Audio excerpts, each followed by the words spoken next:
you already have before that, I'm going to open up did I send you the file already with regards to your syllabus material? Opo, Do you sir, have it? along with the naming convention po. Okay, good. That's good. So anyway, uh, I'm just going to open that up before I share my screen. What's that? Where is that? The naming convention, we will use that, of course, throughout the semester. No? Mhm.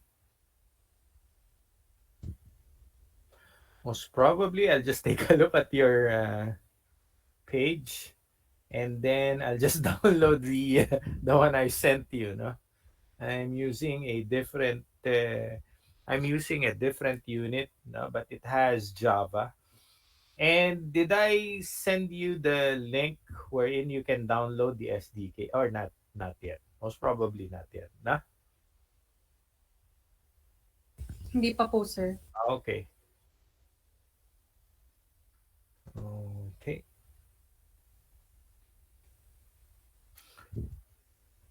So just open this up.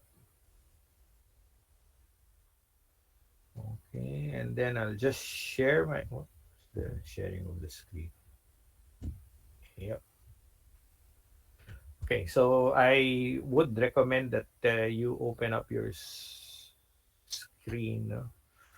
And I open up the. You can see it, right? Yes, sir. Yes, sir. Okay. So I'll just uh, explain briefly, and then we're going to do an introduction, no? Because we haven't met last week. Okay. So introduction to object-oriented programming and basic components of Java. OOP programming, features of Java, history of Java, Java platform, parts of the Java language, variables and data types, operators. Okay. Uh, Mainly this is an introduction to object-oriented programming. What's the difference between object-oriented programming and the one that you have learned, no? Which was C, right? So Dev C was your what's this? Dev C was your IDE, correct? Yes, Yes sir. po, sir. Opo, sir. And of course, the compiler there was the GCC compiler. So even though it's designed to compile in C++, no, it can also compile in C. So basically, that's it. No, what's the difference between C, no, and Java? And of course, no, there are similarities, but there are differences. No, and OOP is a methodology. No, how how you code. No? So it's a methodology. We learned that today. No? And then of course, no, lesson two, input and control statements. Input statements displaying. Since you have opened up your cameras, no, I promise next week I will open mine. No? Right, right now, uh, I can't. No, I'm okay. Most probably I'll be in the office. When I'm in the office, no, I'll open up my camera. Okay. So that's good, no? That's good. That's a good thing. Input and control statements, input statements displaying text in a dialog box, control flow statement, if else switch loop statements. No? Um, this talks about input, no? Okay, how you enter data in Java, no? And of course, no, we talk about the selection statements, the if else, no? Okay, and then of course, this is similar to C. So I'm just going to explain that in briefly, no? It's going to be the same. The switch statement is the same. The loop also, the for loop, it's the same structure, no? However, there's a there's a difference with regards to a there's a special for each loop, no? that's designed to cater arrays and objects. Now we'll talk about that later. No? And of course, lesson three are if you have any questions, no, please raise them. Arrays and strings, array, string methods. No? Okay. Now, uh, arrays are basically the same in C. These are this is a group or storage. No? Okay, it's like a variable, but it's a special type of variable that stores groups of data. You know this already, no? Okay, and you can you can declare arrays the same as C, but Java has a different. Now you can see that later, no? When we code later today, no? Okay, uh, how it's going to be a little bit different, but it's the same, no? I can't explain it. I'll just demonstrate it later, no? When it comes to strings, no? Okay, you are accustomed to a string in C, no, based on per character, no? It's an array of characters, no? But of course, no, in Java, there's a special, it's a class, no, called strings. We'll talk about classes, no, later on, classes and objects. And there's a special thing about string, no, that is different from the string that you have learned in C. No? We'll talk about that later. Methods are like string methods. No? These are functions in C. No? But unlike functions wherein they are independent, no? Okay, methods are functions inside a class. We will learn that later. No? Okay, I will explain that later. But for now, I'm just uh, briefly introducing you to the syllabus. No? Okay, classes and objects. Okay, um, actually, lesson 5 should be the first, and then afterwards it's lesson 4 because uh, methods are inside classes. No? Okay, that's why they're revising it. Classes and objects. Class and object definition, instance methods, declaring objects, instance objects. No? So we will learn what is a class. It starts with a class. Now, when I code later on today, no, you will know that class is very important, no, in Java. Okay. So how do we define a class? Huh? Okay. Inside a class, we have methods or functions in C, no? And we have properties, no? Okay, or attributes. We will learn that later on. No? Okay. And then lesson 6, overloading constructors, constructor methods, overloading constructors. Okay. Oh, what is overloading? No? It's just a fancy name of you have a function in C, let's say print name. Let's say that's your function, print name. In Java, you can define print name several times. Okay? And that's not permitted in C. If you declare or define the same function name, no, it will cause an error. Correct? No? But in Java, it's perfectly fine. No? Okay, that's called overloading. You will see the difference. There's a slight difference, so even though they have the same name, there's a difference inside. No? Okay. Now, pre-written constructors are when an object is created. No? Okay, a method. It's just a special method. No? Constructors are just a special method that executes when the object is created. No? Okay. Uh, although although Java is not my professional language, no? Since I mentioned this to you, no? PHP is my bread and butter. No? PHP comes in both methodologies. No? the methodology that you use in C, we'll explain that today, and the methodology that is OOP. No? Okay. And of course, no, in PHP, I can do both. So most of the OOP in PHP, it's the same in Java. Okay. There's a slight variation when it comes to variable definition. Okay.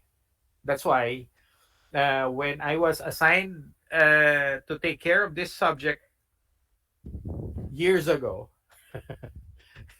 so it's very easy for me to what's this learn Java, no, right away, no. Okay, it's like I don't know if you can relate, no.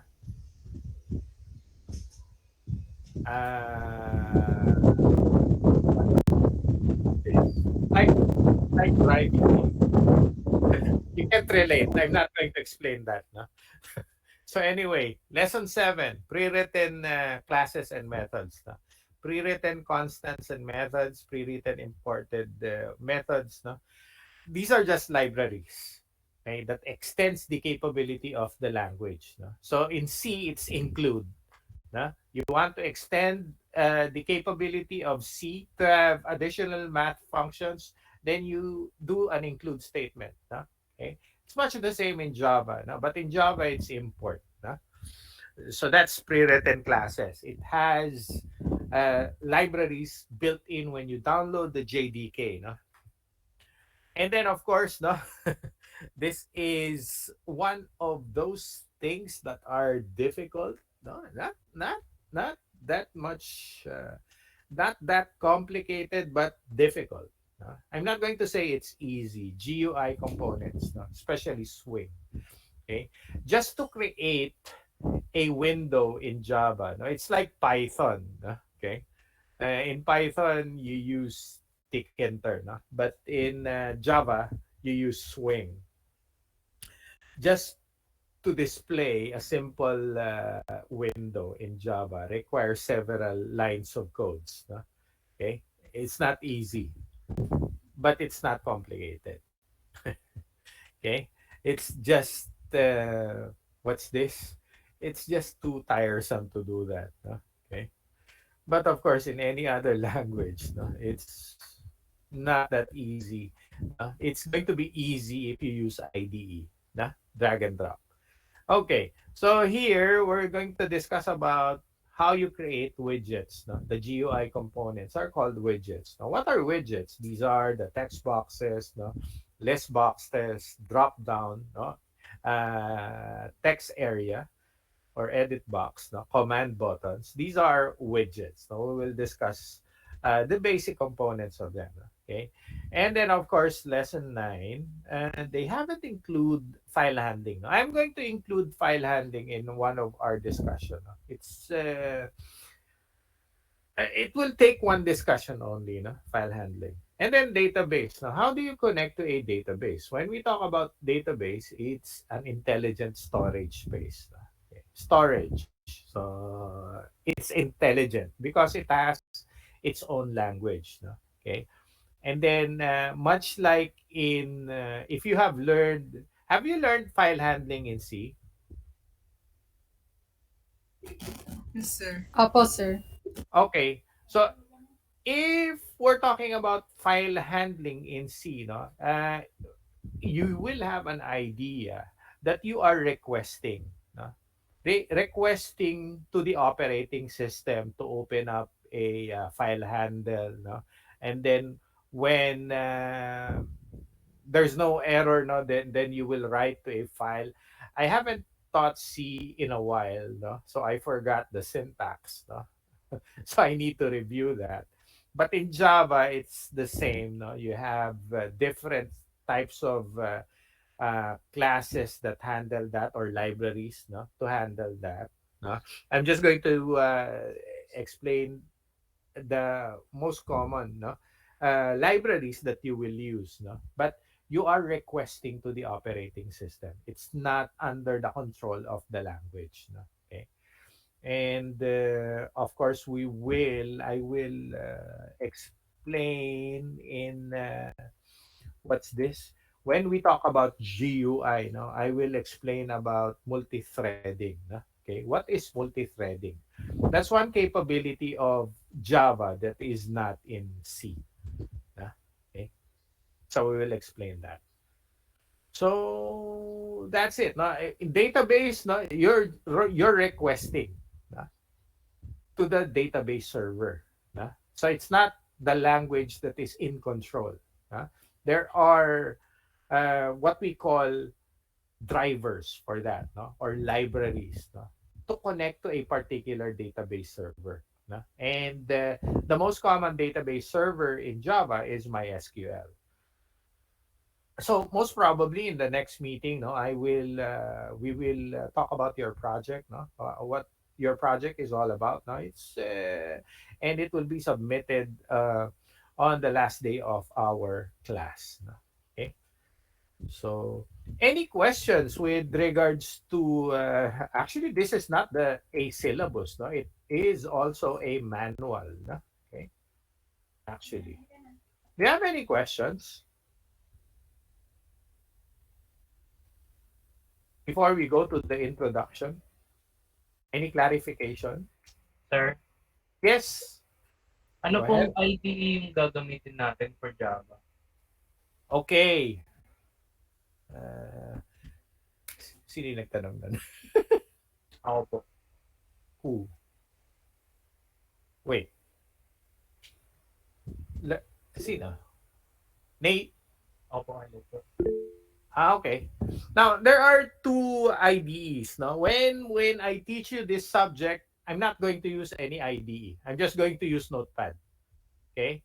But in your case, no, there are yeah, basic. I'm just going to teach you basic. You know why? No? When we do troubleshooting, no? When my client calls me to do troubleshooting, no, especially if it's a system, no? Okay, I don't use any tools, no? Okay, I'm just going to do the troubleshooting in the server, and I'm not going to use live data. There's a special data, no? We're just going to use backup. Normally, the tools of trade in the server is just a text editor. That's it. Okay, there's no IDE there. Okay, just the text editor that is found in the server. Okay, and it's not Notepad. Okay, so the servers that I deal with are Linux boxes or Linux servers. Huh? So it's the text editor is much primitive than Notepad. Okay, but for you guys, no, I'll make an exception. You can use any. The NetBeans is included. I think Oracle bought it, no? Bought the entire company, no? The NetBeans company, the one that did the IDE, no? And then of course, no, I think it also applies today, no? Developers use Eclipse. Okay? When it comes to Java, how to code easily, it's going to be NetBeans. Okay? But if you're a serious developer in Java, that's going to be Eclipse. I think that still applies today, no? Okay? So it's up to you. Huh? But your project, we're not going to code that seriously, especially GUI, no? Okay? I'm going to permit you to do drag and drop. Okay? Just dragging and dropping, no? Because later on when we discuss GUI, no, you will learn that it's hard to code. It's not hard, it's tedious to code, no, in Java. I'm not saying it's not complicated, it's just tedious. That's the right word to say, no, when it comes to GUI in Java. Much like in Python, if somebody there, your classmate is accustomed to Python, you know what I'm talking about now when you use tkinter. Anybody using Python here? Who's using Python? Ako po, sir. You know tkinter, na? Yes, sir. Integration po para makagawa ng isang application. Okay. So you are familiar. That's why I see you smiling, no? Okay, you are familiar if you're going to code displaying a simple window in Tkinter. It's tedious, no? Much like this. So you're going to be comfortable in Java, no? So anyway, any more questions or clarifications? IDE, it's up to you. But when we discuss it, no, it's going to be Notepad all the way. No? Starting today up to the last day of our class, no, it's going to be Notepad. Any more questions or clarifications? And okay, let's have a quick history of Java. By the way, I've on my other class now, I've seen this concise video. I've watched it before. Now I'm going to send it to you later. No? But the history of Java, it did not start as a programming language, no, back in the 1990s. No? Java was owned by Sun Microsystems back then in the 90s, no, and of course, no, uh, the one that instigated the Java language was Dr. James Gosling, no? Okay, and of course, no, um, the company he was working, no, on, okay, green lighted, of course, the project, no? And they were called the Green Team, no? So initially, the Java was called Oak, no? Because legend has it, no, in the office of Dr. Gosling, no, in the window you can see the oak tree, no, and then of course, no, the intention of Java was not a language, but it was an interface, no? So they did develop, the product is a universal remote control, no, okay, to control appliances. So that was the initial concept of Java. It was not a programming language, no? Okay, and of course, no, it didn't push through. However, Java went on because of the internet, okay, because of the World Wide Web back in the 90s. Okay? And I think most of you were born when? Was it late 90s or early 90s? Late 90s, early 2000s na po. So 1997, 98, right? Mostly 2000 pataas na po. Oh, wow. Okay. Okay. I'm We're quite, young po. yeah, I know, no? And I'm old. So there was no DSL back then, no? When there wasn't internet, no? We were using the telephone, no? Okay, dial up, no? Okay, and we're accustomed to if you have heard from your techie daddy or mommy, there's a shotgun, no? We use two telephone lines, no, to get the internet faster, no? To access the internet faster. So anyway, there was no DSL back then, no? Okay? And any content in the internet back then in the 90s was free. Any content. Okay? It was free. Okay? You don't have to register or anything, no? It was still in experimental stage. And okay, lucky for me, no? I've seen that, and I've been part of that, no. So anyway, so from there, no, Java lifted off, no. Okay, and it's not, if you have heard JavaScript, no, it's different, no. Java and JavaScript are totally different language, no. Okay, Java is a complete language, no. JavaScript is not. JavaScript is part of web development. No? You will have your web development later. No? But when we talk about web development, it's a combination of different technologies. No? If you want to display on the screen, you will use HTML. No? HTML alone, no, does not beautify the screen, no. It does not make the screen attractive, no. You have to use another one, another part, another technology that's called CSS, no. Okay. And if you want to control the widgets inside HTML, no, the drop down list box, the command buttons, no, if you want to control them, you use JavaScript. If you want to communicate with the database, no, you use PHP or Node.js. So those are different technologies, no, in order to create a web application. Not unlike Java, no. Java, no, you can create an entire complete application using Java only. And when we compare that to, we will be talking about today compiled versus interpreted, no? Okay.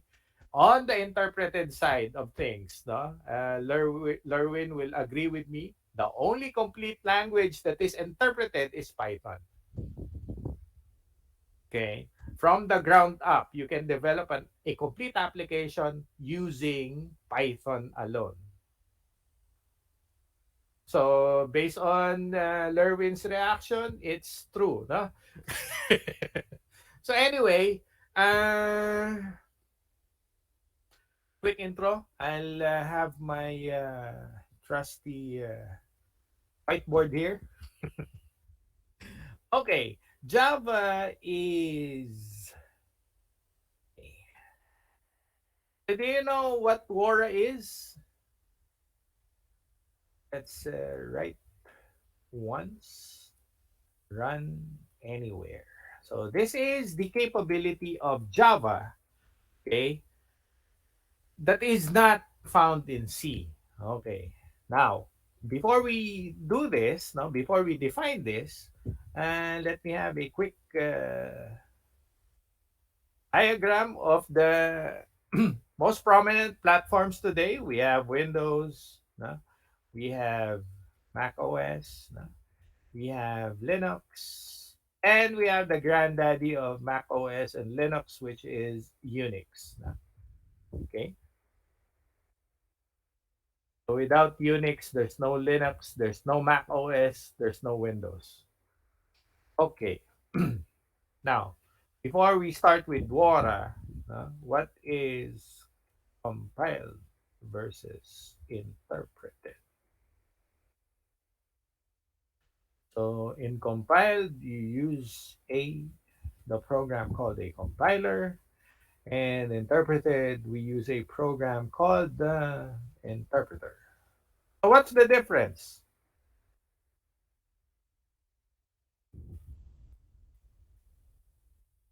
What's the difference between a compiled program and an interpreted program? I've given you an example of what an interpreted program is. No? Web application is usually an interpreted program. All of the technologies that I have mentioned before, those are all interpreted. So what's the difference between compiled and interpreted? Julia, you can record those that participated today, no, in my inquiries, no. Okay, you can assign somebody to Sige do po, that. sir. No?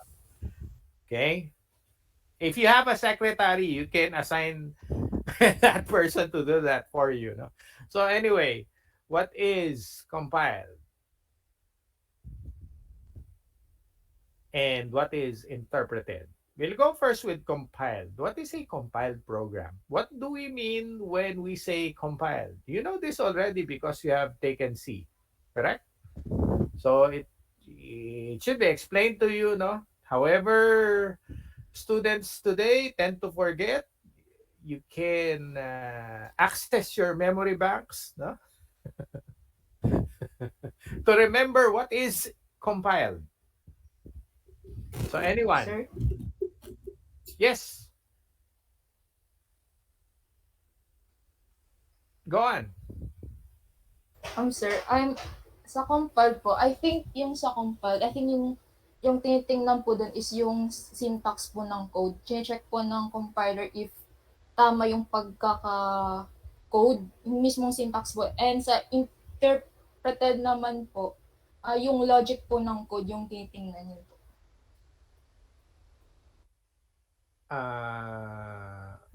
Okay, I agree with that answer. No? Okay, but I need a deeper definition of what a compiled language is. No? It's the difference is execution. Both does the same that you have mentioned. No? The difference is execution. Sir, can I answer po? Sure. Go ahead. Sa pagkakalala ko po, ang difference between compiled and interpreted language, when it comes sa compiled, pagkakalam ko, it's the whole program na po, na, tawag ito, process na kaagad. Meanwhile, if interpreted, it's one instruction at a time per line. And ang compilation, I think it only happens once, while ang interpretation parang kada run mo, it happens again and again. Mm-hmm. Kaya usually compiled mga compiled languages, they run faster compared sa interpreted po. Okay, in most cases, that's correct. Na? Okay, I agree. Na? Compiled, it's a process. Na? Okay, when we compile a particular using a language, no? An example of that is C, C++, C#, no? Okay. Java is also compiled, but Java is a hybrid language, no? I will later on explain why, no? Okay. That is also why there's WORA, no? Or write once, run anywhere, no? Okay. Portability wise, they are the same. When we say compiled, it's a process of converting the source code, your source code, which is text, converting that to machine readable format. Now, when we compile before, and it's still the same today, okay, in your DevC, there's an option wherein you can compile and run, correct? Okay. Now, when we do compilation, it just converts it to an object code. That's it. It's not yet executable. Okay. There's two processes involved in compilation. One is compile, the other one is link. The link part is where you will convert the object code, which is already machine readable, to an executable format. In which case, in Windows, that's going to be converted to EXE. However, EXE is not an executable file in Linux or Unix. And in Mac OS, it's different. Okay? So, execution in a compiled language is a whole. It is treated as a whole. That's why when you compile it, okay, when there are syntax errors, it will stop. It will not run if there are syntax errors. In errors, there are two types of errors, correct? What are those errors? One is syntactical errors. Those are the most glaring because the compiler will see it, you will see it, and it's very easy. You have to correct it.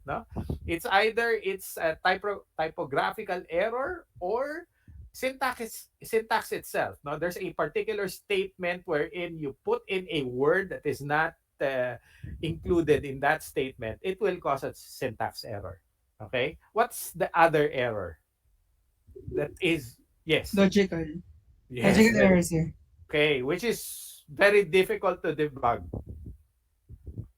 Lerwin, which is very difficult to debug, syntax or logical? Logical, sir. Very good. Okay. Logical or runtime errors, it occurs when the program is running. When you compile it, there's no problem.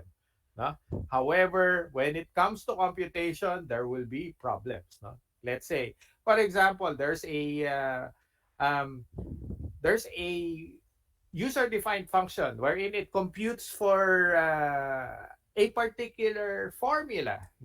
You did something wrong with the formula, it's very difficult to debug. And that formula will call other methods or functions, and then that method will be called on another method. That's going to be difficult to debug. They are also called runtime errors. Okay. Okay. So, interpreted as what Julia mentioned, no? Okay. The source code itself is the executable program. Okay. In a compiled program, no? Okay, you don't need the source code.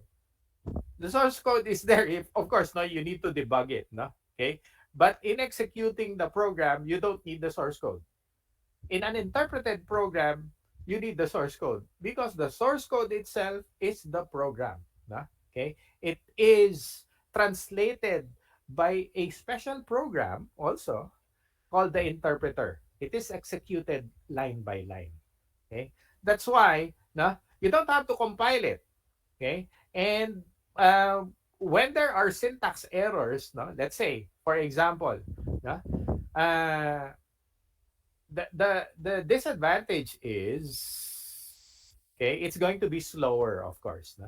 Okay, because it's executed line by line instead of the entire thing, na? And then it's somewhat difficult to debug, no? Because somewhat, no? I'm not saying it's difficult to debug, no? Because let's say in the middle part of the program there's the syntax error, no? Okay, you will not find it until the interpreter executes that line. And it's not like compiler wherein you will compile the source code. It will tell you, no, because it will read the entire source code, no, or source codes for that matter, no. Okay, and then when it finds out a syntax error, it will display it for you. Okay, not unlike the interpreter, no. Okay, you will find out if there's a syntax error or a runtime error. It's the same, no? The runtime error in a compiled or interpreted program is the same because you will find it out during execution time, no? Okay, but syntax error is found during execution. Okay, so are we clear with that? Interpreted versus compiled versus interpreted. Okay, now as what Julia has mentioned, no? And I think Lerwin will agree with me, no? Because he's coding in Python. There are times when there are certain I won't mention this, no. This is a special terminology only found in Python, but it's a higher level language or function, no? That is used in Python that is faster than compiled language, no? Okay. Okay. You can mention that, Lerwin, or not. It's up to you, no? Okay. But there are times that the interpreted language, such as Python, is much faster than a compiled one. Okay. But not most of the time. Most of the time, it's going to be the compiled language, which is much faster. But of course, it tends to your code. When you code sloppy, it's going to be the execution or the performance will also be sloppy. That's it by design. Na? Okay, and we're not going to talk about design. That's for another subject. No? That's for what's this, software engineering. Okay, that is not our subject. So anyway, let me continue. So we know already that we know already what compiled and interpreted is, and of course, C is a portable language. What is meant by this one? Portable. C is a portable language. Let me give you a clue, no? Let's say you have written a source or a program in Mac OS, C. Okay.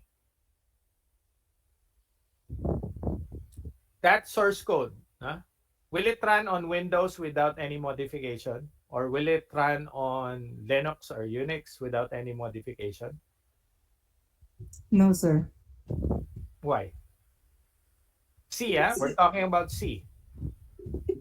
Sa C, sir, since, di ba po, sir, sa C, kailangan ng GNU or GCC compiler. So, if, for example, sa Windows, naka-GCC yung dun mo ginawa yung source code, you cannot run that GCC or yung mismong file sa macOS since magkaiba po ng file extension or file format since executable po sa Windows. Correct. Correct. I agree. I totally agree. But when it comes to source code, do you need to change the source code? For the source code, sir, not entirely, hindi po. No. Okay. So that is what is meant by portability. Okay. You don't need to, there's no change in the source code. Okay. There's no change. However, okay, when it comes to, let's say, running it on a different platform, okay, you need to recompile because it's a different architecture. Before, let's say Mac uses a different processor back then, and then it switched to Intel, and then it switched back to its own processor, which is the M1. Okay, so it's a different architecture. Okay, you need to recompile. C is portable because you don't have to change the source code itself. Okay, what you have written in Windows will work on macOS, will work on Unix, will work on Linux. Linux has different distributions, okay, different, shall we say, versions. We have Mandrake, Debian, Red Hat. There's so many. So anyway, they're the same. Their granddaddy is Unix. And Mac OS, it's based on Unix. So anyway, you need to recompile. But in Java, you don't need to. Okay. When have you read in advance, Java? When you compile in Java, so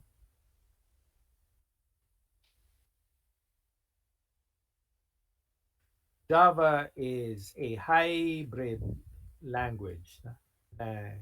Okay. So, which means that your source code in Java, okay, source. This is a .java. Okay. So you need to compile it. Java undergoes compilation. Okay. And when it's compiled, okay, the product is what we call a bytecode. I don't know if it's just one word or two words. Okay. Oops. And then please forgive my graph. And then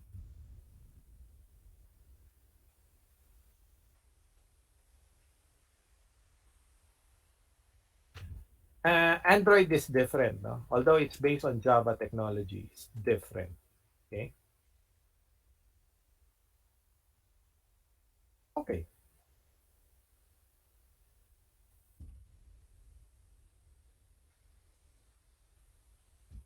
So have you read in advance Java bytecode? What does it do? Okay. In C, you have to recompile, correct? So if you want to run it in, let's say you have coded it in Mac OS, you want to run it in Windows, no problem. You just need to recompile it. If you want to run it in Linux, no problem. You just need to recompile it. But in Java, once you compiled it, the bytecode, compiled. Okay, sorry. This is called bytecode. And the end product is called a dot class. Okay, sorry. Okay. Oh, you need to compile only once.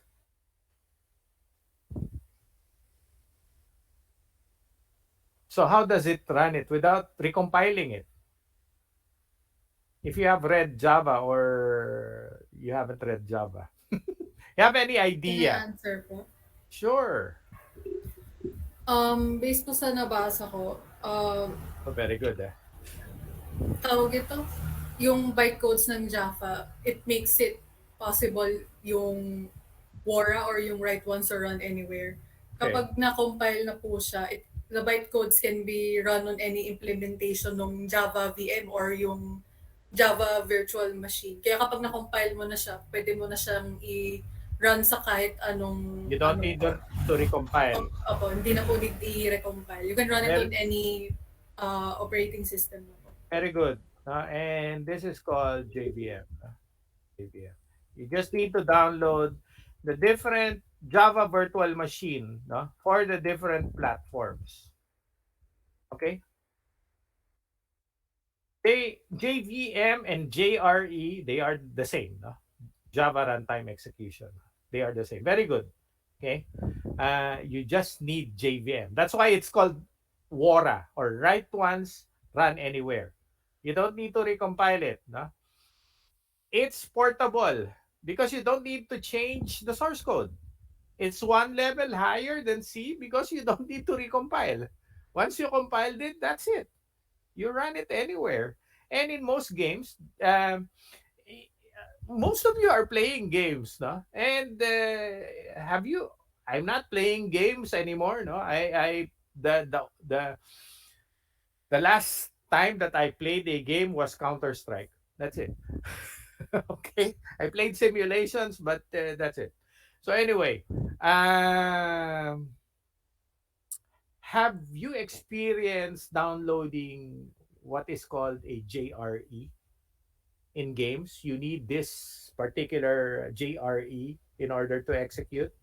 Okay, so it's written in Java. Okay, that's it. So if you have downloaded a JRE, that's part Java. Okay, I won't mention any games because I forgot. Okay, so Minecraft, sir. okay, yeah, Minecraft is the first Java program. Oh, yeah, very good. Okay. Now, as I have told you, no, Java is hybrid. Okay. It's compiled using bytecode. However, the JVM executes bytecode. What? Julia, have you read past it? No? The execution of bytecode. Ano po yung tanong, sir? Sorry po. Okay, Java is a hybrid language. It's a combination of, when I say hybrid, it's a combination of compile. You need to compile it, of course. No? And what? When it comes to execution, the JVM executes bytecode blank.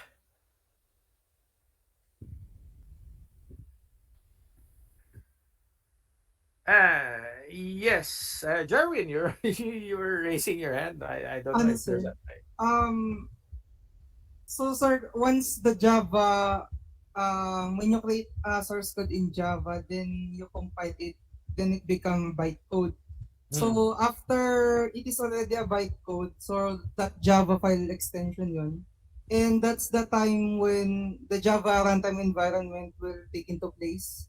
So after ma-interpret ni Java runtime environment yung that Java file na yun, na yung source code natin, that's the time it become that class format.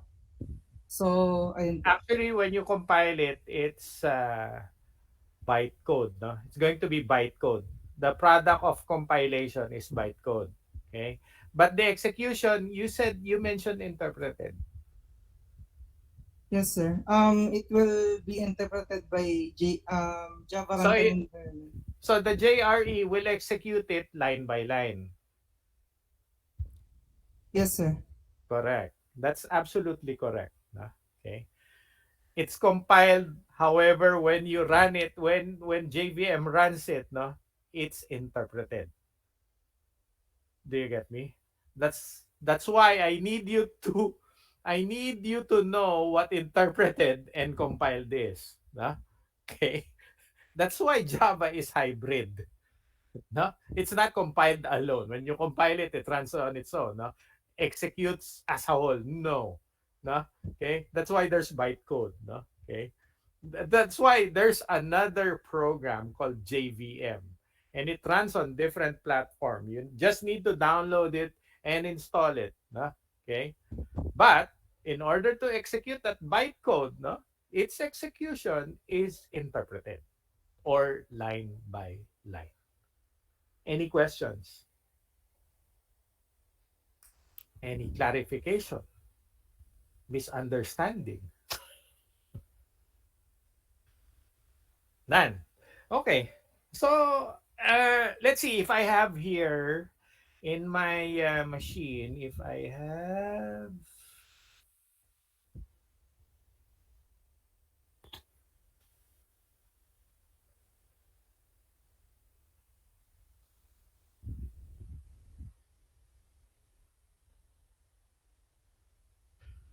Okay, let's see. Okay, there's Apache, no? Okay. So okay.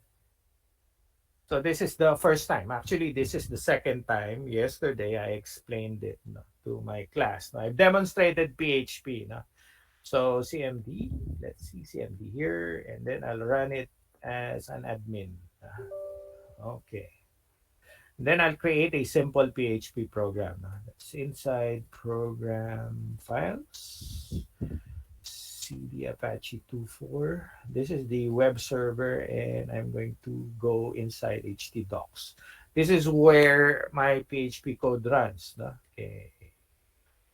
Okay, so I'm going to create a sample code in PHP. No? Okay, so notepad, example.php. Okay, so this is an example of interpreted. No? Okay, for echo.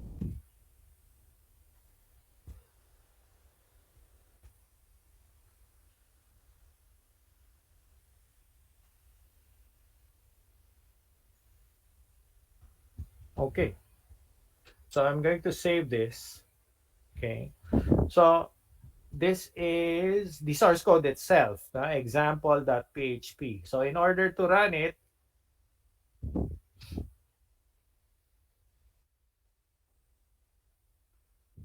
just type in the source code itself. Okay, can you see it? Control plus plus plus plus plus. Okay, as I have told you, I just need the source code itself is the program. This one. Okay, do you understand? Okay, so it's going to be executed line by line. I don't need any special program, or I don't need to compile it or convert it to machine language. Huh? Okay, there's a PHP interpreter installed in my system. No? Okay, and it executes the source code. Okay, class, are we clear with that? So that's an example of an interpreted program. Okay, now in Java, okay, I need to demonstrate where the Java JD. You need to install the JDK, no? Okay, if you're going to use IDE, no, it's up to you. No, if you install NetBeans or Eclipse, no, but here I'm just going to demonstrate JDK. Okay, where you will download it. No, it's of course in Java downloads. No, okay. I don't know if I have the updated.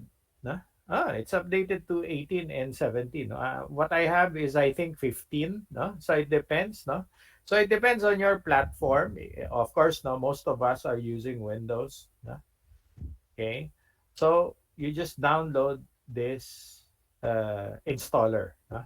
The installer or the exe and the MSI, no, the MSI is much smaller, no? Okay, you can download any of the two. Yeah. So if you want to explore more, you can just download the compressed archive, no? Okay. If you want to have problems, no? But if you don't want to have problems, just install the JDK, the installer and the MSI installer will do. Okay. And then once you have installed it, no, on your Windows screen, no, you can just type in Java C. That's the compiler. When it executes, no, it means that JDK is already there. Okay.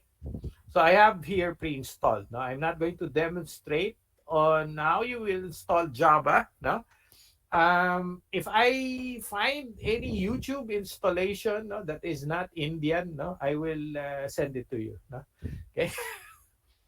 But if you are sleepy, no, and you want to learn, then you just watch Indian YouTube channel. No? Okay. You will not get sleepy. I promise. So anyway. I have so many Java. I'm just going to delete it. Okay. So I'm going to create our first Java code. No? Okay. So that's going to be Notepad and then example. No? Every time you create a file, no? Okay, the first letter must be capital. No? Because even though Windows is not case sensitive, believe me, you will run this on any platform. No?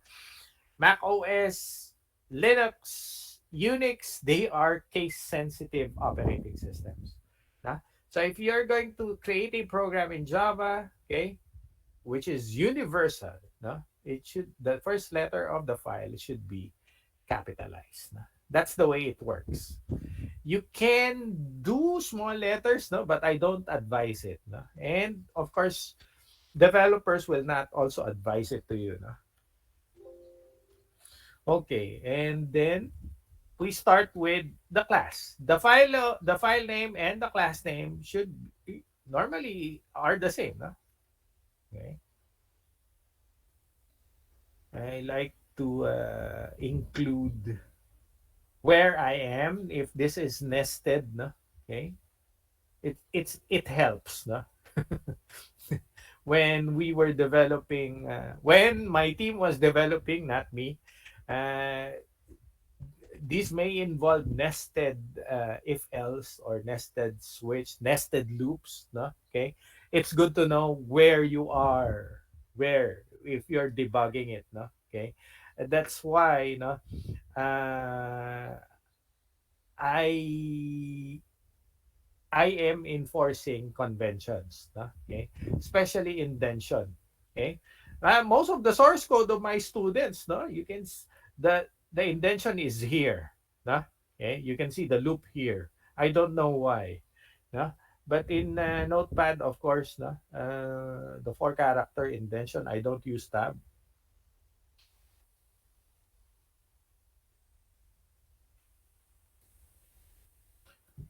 Okay, this is an example of an array. No? Normally, an array in C, no? um, the variable has the open and close square brackets. No? But in Java, it's the data type. No? Okay, but you can do that now. Whatever you have learned in C, you can implement that in Java. However, in normal convention, no, this is the way you. We will talk about arrays later. No? Okay, but for now, I'm going to make a system.out.println. Okay, this is how we display data stream, no, in on screen. No? Okay, hello from Java, not hello world. No? I'm sick and tired of that. No, compile. Okay, so we have our source code, which is .java. No? Okay, and if we issue a directory here, that's it. No? And if we compile it, no, you just type in Java example.java. If there are no errors, then that's it. It will display no errors. It means that it's syntactically correct. You can run it. And in order to run it, you just use Java. I'm going to make I'm going to clear the screen first. Java, this is the JRE example. You don't need to type in, because when we issue a directory, can you see the dot class? That's the bytecode. Can you see it, class? Yes, sir. Yes, sir. So that's the bytecode. In order to run it, you just type in Java and then example. That's the JRE. Okay. So it means you need to compile it. Not unlike interpreted, wherein the source code itself. Okay. So any questions so far? Any questions? Any clarifications? Okay. Now,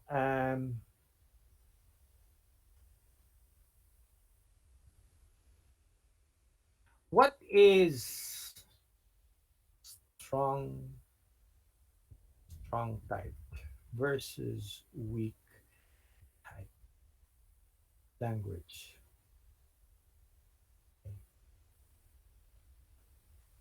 What is the meaning of this one? Strong versus weak type. An example of strong type language is C, Java, C++, C#. An example of weak type language is the interpreted languages, including Python. So what's the difference?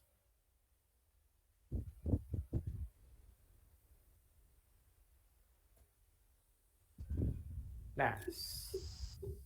I think it was discussed to you in your C.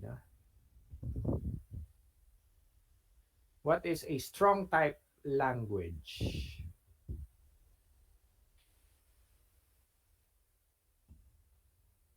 Idea lang, sir. Siguro, does it have to do with the syntax itself? Since we're talking about type?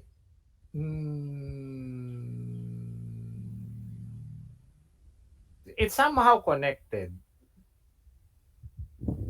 Somehow.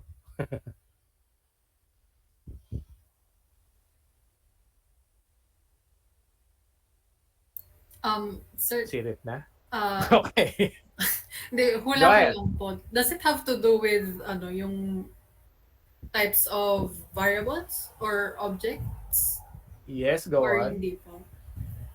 Um, I like this class, because you're participating. Not unlike the other classes which I had before. It's like I'm a priest. Okay?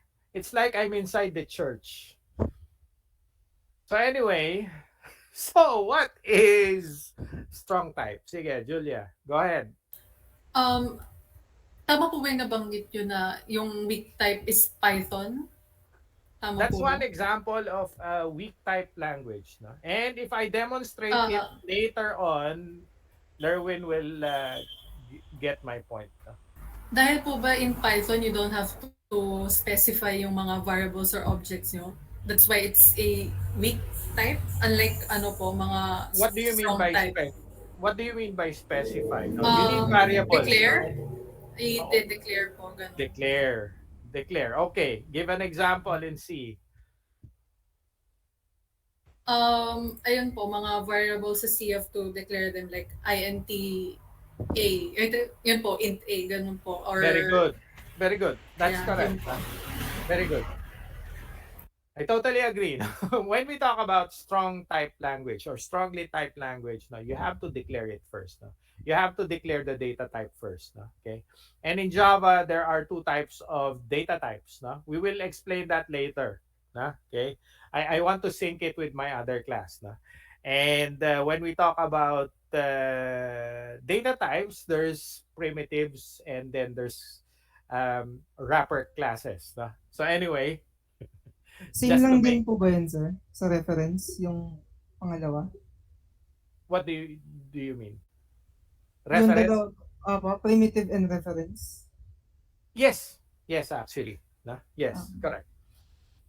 So when it comes to Java, no, okay. So where is my this is PHP, but I need that, no, in order for us to demonstrate it, no. So going back to my example program, no. So Notepad example dot Java. Okay. So let's say I'm going to add two numbers, no, okay, and store it in a variable. In C, they are called identifiers, no? But in Java, since it's object-oriented, no, Java calls them fields, no? But in any other OOP, no, that those are called attributes, no? So let's say int. I'm using a primitive, no? Okay. Later on, we will learn why they are called primitives and what are wrapper classes, no? So int um one.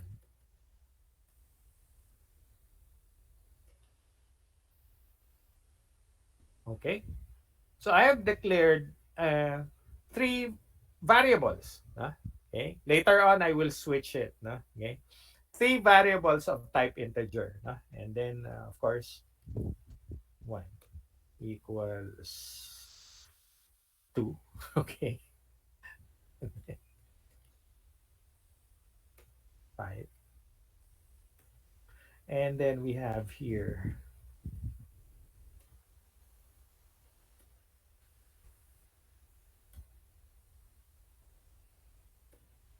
Okay. And then a good thing about when it comes to comments, it's the same as C. No? We have what we call a multi-line comment. No? This is a line comment. Yeah, line comment. This is another line. So this is a multi-line comment. No? This is another line comment. Okay. If you want a line comment only, no, you can use this one. So which means that okay,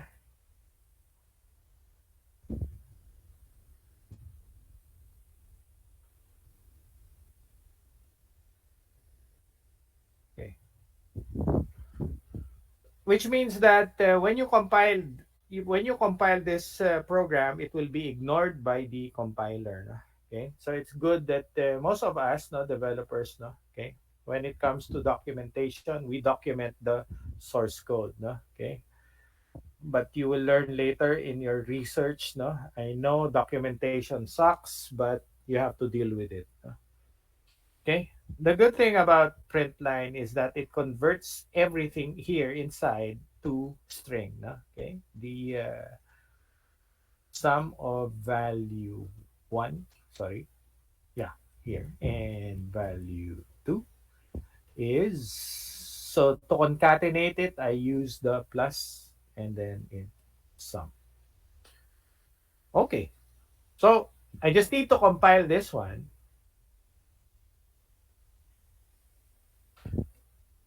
Java C example.java. Okay, and then run it.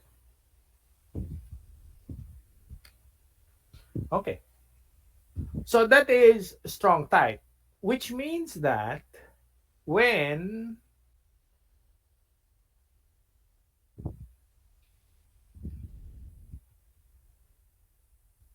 we do this, what will happen?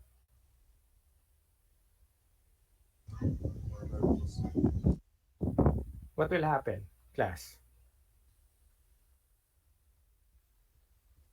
Wrong data type, sir. Yes, it will cause an error. It will cause a compile error. No? So when we compile it, Java will complain. Okay? Because you have defined it as integer. Okay? Not unlike in weak type, which is PHP. Okay?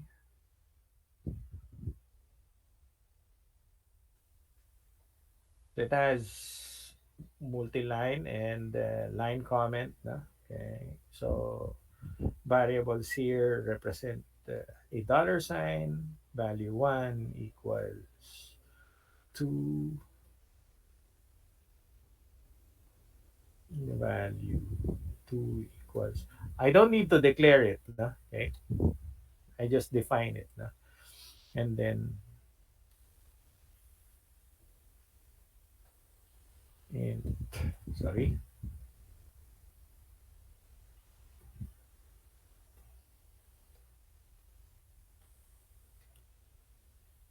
okay, and then I just need to echo it, the sum of value 1 and value 2 is the concat statement in C is keep the period or the dot, and then I need to call a function to convert it, no? Not unlike in Java, strval the dollar in sum. Okay. So I don't need to declare it. It's a weakly type. Again, it's a weakly type language. No? And when we execute it, of course, localhost example.php. Okay, so it's 7. And of course, in weakly type language, no? Uh, where's the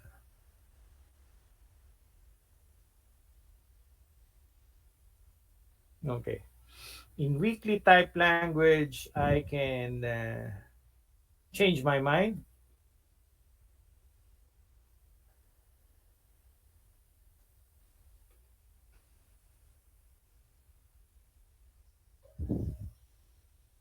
No problem. Okay. And of course, if I change my mind, which is dangerous,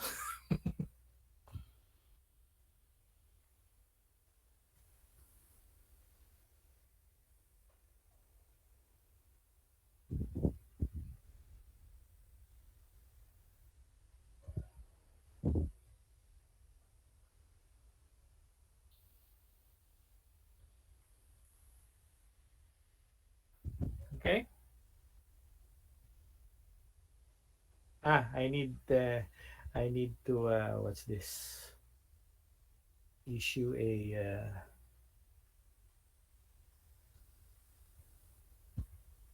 don't worry, you don't have to learn this one. No, it's just an example, just for today, for you to understand what is a weak type and a strong type. No, okay.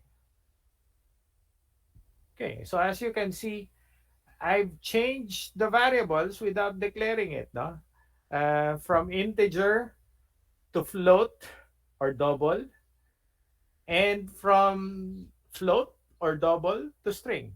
No problem interpreted. But in a strong type language, once you declare it as such, no, from the moment the program runs until its termination, that's the data type of that particular variable or field. Okay. Do you have any questions? So that this is the first and last time that I will demonstrate PHP. No more. Next time, that's going to be purely Java. And since Lerwin is using Python, it's whatever I've done, no, in PHP can also be done in Python without the dollar symbol. No? Okay. So any questions, class? Any clarification? None. Okay. So just for today, we will be because I want to sync it with my other class. No, that's it. The last the last thing that I discussed with my class is strong versus weak type. No, and of course, next meeting we will discuss about the data types. No, what are we will concentrate on primitives. No, Java is purely object-oriented programming language, with the exception of primitives. No, that's the only exception. Okay, but everything else is OOP. Okay. not unlike in web-based or web application-based programming language such as Python. You can switch between. C is a structured programming language. No? Before I end this, no? What it's a methodology, OOP and structured. What do we mean by structured? No? In PHP or Python, we can switch between structured and OOP, no problem. No? But in Java, you can't. It's purely OOP. No? In C, it's purely structured. You cannot use OOP in C. If you want OOP in C. Okay? But what is structured programming language, such as C? Sir, it is coded sequentially. Very good. Step by step po yung pag-code. Very good. So when you execute the program, no, it must start on the first line and it must end on the last line. Okay? Now, there are functions or subroutines, no? When you call a subroutine or a function, no, okay? The calling program, it will jump, but it will return. Okay? That's why goto is not, although you can use it in C, if you remember goto, no, you can use that in C, but it violates structured programming because goto jumps. It does not go back, no? Not unlike function. Okay, very good. I like this class, no? I hope starting from today up till the end, no, you will participate, no? I welcome all of you to participate, no? Okay, because I know that you want to learn, no? Okay, and of course that's why I practice what I preach, no? Before, no, when I was an employee, no, I don't share what I learned. I don't share my knowledge, no, because of competition. But now I'm old, no. I share what I learned, no, from all the years of experience, no. I will only share to you the good things, not the bad things. No? Okay. Yes, of course. In my years of being an employee, being an employer, in a very short period of time, no. Okay, I've done good things, mostly good, no. Those things I will share to you. The bad things, I forgot all about them. Okay, so if you have no more questions or no more clarifications, no, I hope you learned something today, no? And you can have your merienda, no, if you want. No? Thank you for today's class. No? I enjoyed sharing my knowledge to you. No? And I'll see you next meeting. Okay, thank you. Thank you so much. Thank you, sir. sir. Yes, Thank you po, sir. Bye bye. Thank you po, sir. Okay, bye bye. Ingat po.